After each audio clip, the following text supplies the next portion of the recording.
ஆவியானவர் சொல்றாரு ஏசாயா 62:10 நமக்குள்ள இருக்கிற கற்களை பொறுக்கி போடணும். அந்த கல் எதுவானாலும் இருக்கலாம்.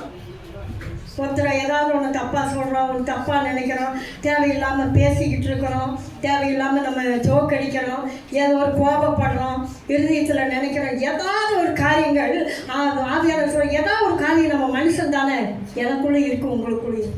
அந்த கல்லை இந்த நாளில் நம்ம எடுத்து போடணும்னு ஆவியானவர் விரும்புகிறார். அதனால தான் யோவான் 11:31 அந்த மரித்து லாசர் அடக்கம் பண்ணப்பட்ட உடனே அவங்க சகோதரி சொல்கிறாங்க, 4 நாள் ஆயிடுச்சுப்பா, அது நாரி போயிரு. இயேசுநாதர் வந்து நீ பிரயோஜனமே இல்லையா, அவர் போதகரை வருத்தப்படுத்துறீங்கன்னு.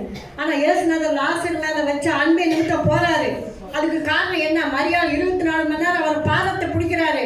அப்போ நம்ம மரியாதை போல அவர் பாதத்தை பிடிச்சி கொண்டே இருந்தா லாஸ்டர் வெளியே வந்தது போல நம்ம பிள்ளைகளை கர்த்தர் என்ன செய்வார்? எவ்வளவு பெரிய கல்லை அடைச்சிருந்தாலும், அந்த பசங்க பிள்ளைங்க என்ன பாவத்தில் இருந்தாலும், அந்த குடும்பம் என்ன பாவத்தில் கிடந்தாலும், எதில் நம்ம குறைவற்று கிடந்தாலும், தேவன் சொல்றாரு லாஸ்டர்வே இந்த கல்லை எடுத்து போடுங்க. இயேசுநாதர் கல்லை எடுத்து போட்டானா ஜனங்களை எடுத்து போட சொன்னாரா?